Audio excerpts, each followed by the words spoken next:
going on, Jerome's? Minnesota Vikings have a bona fide superstar in Justin freaking Jefferson, the best wide receiver in the National Football League, on track to be a first ballot Hall of Famer, and we all know this, right? We're watching greatness in real time, and this offseason, well, last offseason, it's weird how time flies. Jefferson was rewarded, became the highest paid wide receiver, highest paid non-quarterback in NFL history at the time. Got his deal done, cemented here in Minnesota where he wants to be. He wants to be here. He wants to win championships. He wants to do all that stuff. And even though he did have that injury in 2023, through 5 years, he's obliterated most of the receiving records. Just another phenomenal season this year, second in the league in receiving yards. Also put up 103 catches and 10 touchdowns, and it's pretty damn amazing what he's done. Now, of course, you get into postseason legacy, and Jefferson had a rough game just like everyone else because Darnold couldn't get the ball out because the offensive line couldn't block, and Kevin O'Connell's play calling was whatever. But it's really frustrating watching the All-22. Jefferson, Addison, Hockenson, Speedy were all wide open.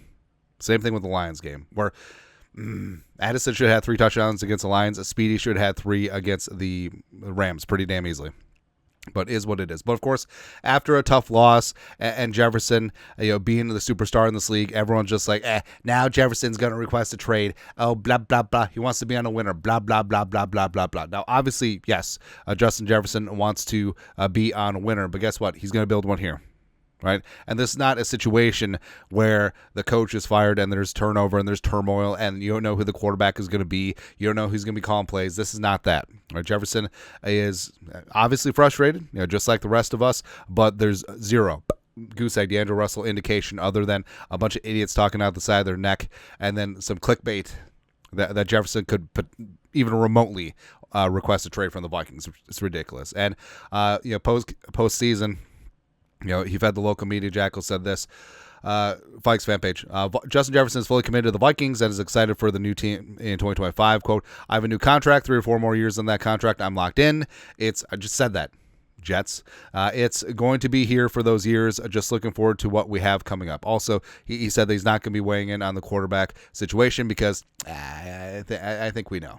I think we know. And Jefferson really has been quarterback agnostic throughout his NFL career. Did great things with Kirk Cousins. Also put up numbers with Nick Mullins when he was in there at QB. Plus this season, this was impressive. So everyone's writing off slinging Sam Darnold, a.k.a. America's quarterback. Although, I don't know, after the last 2 games, maybe he's Central America's quarterback. Don't know. But Jefferson still put up monster numbers. Like we said, second in the league in receiving yards, caught 10 touchdowns, tied for a career high, and also 103 catches with Sam Darnold as his quarterback. And now, going to be moving on to J.J. McCarthy.